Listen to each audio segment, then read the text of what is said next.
Halo teman-teman, kami dari kelompok 2 akan membahas mengenai metode dalam perbandingan politik. Adapun anggotanya adalah sebagai berikut.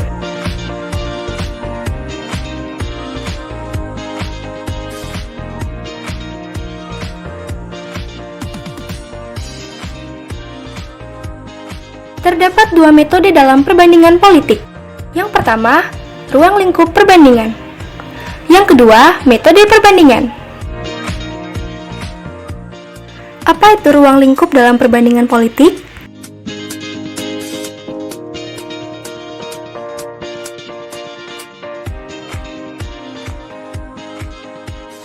Terdapat 3 bagian dalam ruang lingkup perbandingan politik. Yang pertama, Single Country Studies.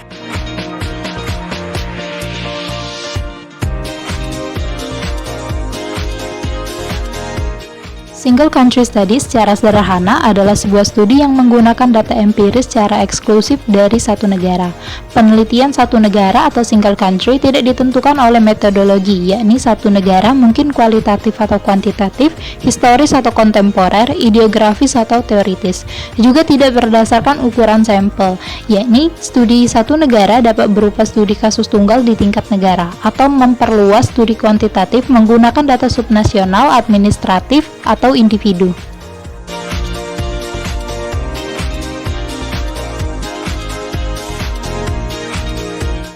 Penelitian single country hanya dapat menjadi kuantitatif jika mengumpulkan jumlah unit yang cukup analisis untuk besar dan perbandingan unit. Ini layak menurut definisi jika hanya unit dari analisis didefinisikan ulang, bukan sebagai negara itu sendiri, tetapi sebagai sesuatu yang lain. Contohnya mungkin termasuk perbandingan temporal negara di berbagai titik waktu. Misalnya, analisis rangkaian waktu produk domestik bruto dan demokrasi dalam satu negara, atau individu dalam suatu negara, seperti analisis data opini publik yang diambil dari satu negara, atau analisis komparatif yurisdiksi subnasional, seperti perbandingan kapasitas negara bagian di seluruh kota, kabupaten, atau provinsi.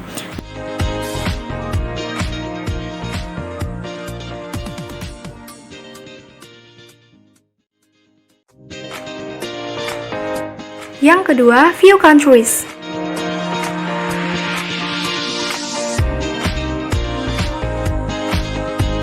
Metode comparison few countries atau membandingkan sedikit ataupun sebagian negara. Penelitian menggunakan metode ini lebih intensif serta kurang luas, sebab senantiasa difokuskan pada aspek yang khas di setiap negara. Hasil politik yang ditampilkan dalam tipe perbandingan ini kerap kali terlihat sebagai konfiguratif, ialah produk dari sebagian aspek pemicu yang saling terpaut. Adapun kekurangan dalam metode ini merupakan bahwa metode ini tidak berlaku pada setiap negara.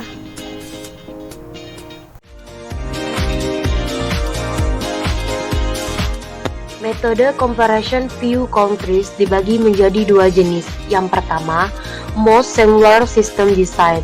Sistem ini berusaha untuk membandingkan sistem politik yang berbagi sejumlah fitur umum dalam upaya untuk menetralisir beberapa perbedaan sambil menyoroti yang lain. Berdasarkan metode Mill, MSSD berusaha mengidentifikasi fitur-fitur utama yang berbeda di antara negara-negara serupa dan yang menjelaskan politik yang diamati hasil. Yang kedua, most different system design. Sistem ini membandingkan negara-negara yang jangan berbagi fitur umum apapun selain dari hasil politik yang akan dijelaskan dan 1 atau 2 faktor penjelas dianggap penting untuk hasil.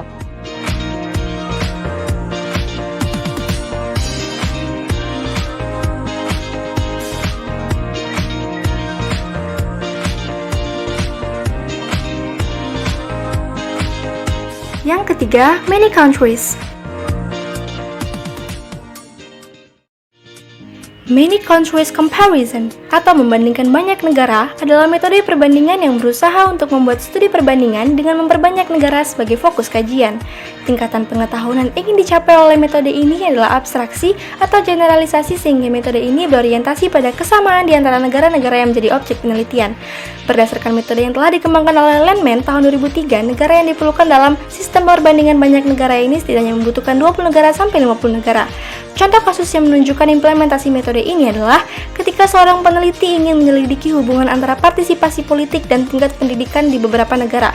Maka hal terpenting yang perlu dilakukan adalah memberikan perhatian terhadap umur dari penduduk negara yang dijadikan subjek. Upaya ini adalah dilakukan dengan cara mengambil sampel dari kelompok yang memiliki perbedaan usia. Selanjutnya, peneliti melihat hubungan-hubungan di antara partisipasi dan pendidikan dalam setiap kelompok yang berbeda tersebut.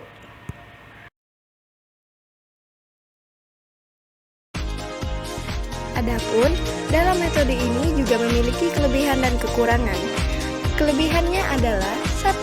Dapat mengatur dan mengendalikan penjelasan yang bersifat saling bertentangan dan faktor yang tercampur sehingga menghasilkan penjelasan yang lebih jelas. Kedua, dapat membuat bahkan menguji teori besar. Ketiga, dapat membuat kesimpulan yang kuat. Dan keempat, dapat mengidentifikasi negara-negara yang menyimpang.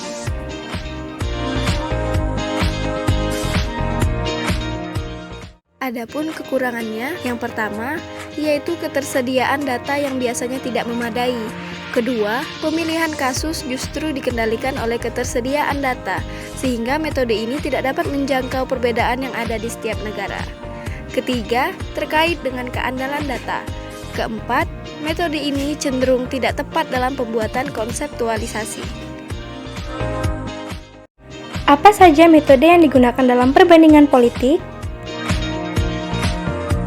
Pada materi ini terdapat dua metode penelitian, yakni kuantitatif dan kualitatif.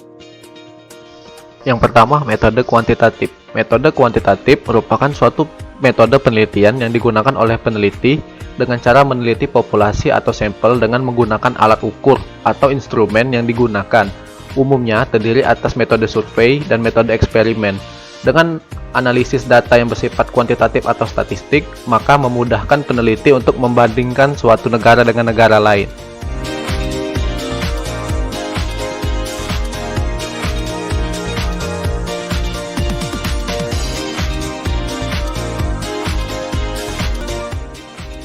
Penelitian kualitatif merupakan pendekatan penelitian yang mewakili paham naturalistik atau fenomenologis.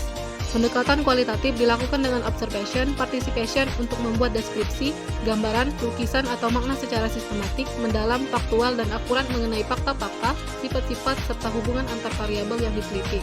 Penelitian kualitatif lebih menekankan pada penggunaan diri si peneliti sebagai instrumen.